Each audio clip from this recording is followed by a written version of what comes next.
ডুয়ার্স প্রিয় না এমন মানুষ খুব কম পাওয়া যাবে, কিন্তু এই ডুয়ার্সের মধ্যে অনেক লুকায়িত জায়গা আছে যে জায়গাগুলোকে আমরা সেভাবে সামনে আনতে পারিনি। সেরকমই একটা জায়গা হচ্ছে এই জয়গার গিরিগাঁও সেবা সংঘ। তো এটা জয়গাঁও ভিউ পয়েন্ট বলতে পারেন। এখানে আমরা আজকে অনেক বাইকার মিলে এখানে এসেছি এবং সেখানে এসে আমরা আমাদের মতো করে একটা মিট আপ করছি।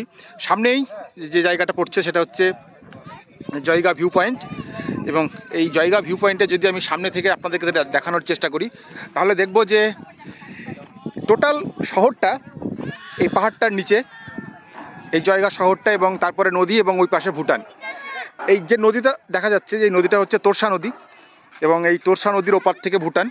আর এই দিক থেকে যদি চলে আসি তাহলে এই দিক থেকে আমরা সরাসরি এখান থেকে ভুটান দেখতে পাচ্ছি এবং ভুটানের ফুল সিলিং আমরা এই রাস্তা দিয়ে উঠে যেতে পারি। আজকে আমরা যে কারণে এখানে এসেছি সেটা হচ্ছে আমাদের একটা ডুয়ার্সের মিট আপ আছে।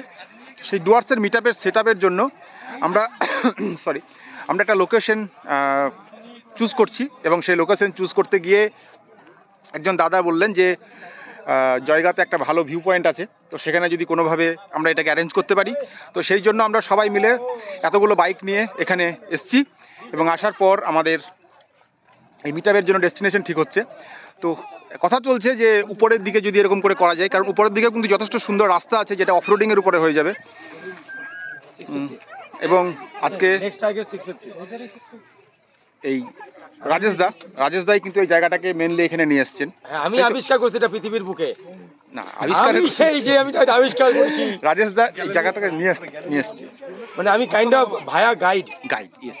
আমার যে মেইন গাইড সে আমাকে খবর দিল, আমি তারপরে সবাইকে খবর দিলাম, আমি নিয়ে আসলাম। হ্যাঁ, তো আমরা এই দুনিয়াতে সবাই গাইডেরই কাজ করি, কেউ সবাই ইউনিক, কিন্তু আমরা প্রত্যেকেই কম বেশি গাইড। যে ক্যামেরা ধরেছে সেও হারিয়ে গেছিল। না, আমরা হারাইনি। আমি আসলে জীবনে ফ্লোতে ফেরার জন্য মাঝে মাঝে হারানোটা উচিত। ডিপ থট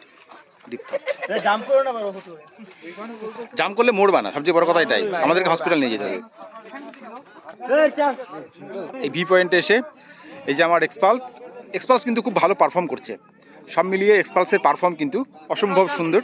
বিশেষ করে অফরোডিংয়ে তো এক্সপালসের কোনো জবাব নেই।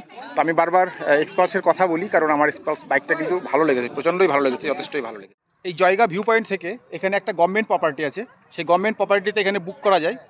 তো বুক করতে গেলে কি করতে হবে আমি জেনে আপনাদেরকে জানাচ্ছি। তো চলুন আমরা ওই সাথে সাথে ওই গভর্নমেন্ট যে প্রপার্টি আছে এবং যেখানে বুক করে থাকা যায় সেই জায়গাতে সম্পর্কে আমরা ওখানে গিয়ে জানি। চলুন। আমি এখন যেখানে যাচ্ছি সেটা জয়গার ট্যুরিজম ডিপার্টমেন্টের আন্ডারে পড়ে, এবং এখানে কিভাবে বুক করা হয় সেই বিষয়টা ওনাদের কাছ থেকে সরাসরি জেনে নেব, তাহলে আমার বুঝতে সুবিধা হবে। এটা হচ্ছে fooding and lodging, hilltop eco tourism. তো এখান থেকে দেখতে পাচ্ছি আমরা যে হিলটপ ইকো ট্যুরিজম, এখান থেকে থাকা এবং খাওয়ার বন্দোবস্ত আছে। এখানে কি বুকিং দেওয়া হয় দাদা? বুকিং হয় এখানে? কোনখান থেকে হয় বুকিং? ভিতরে?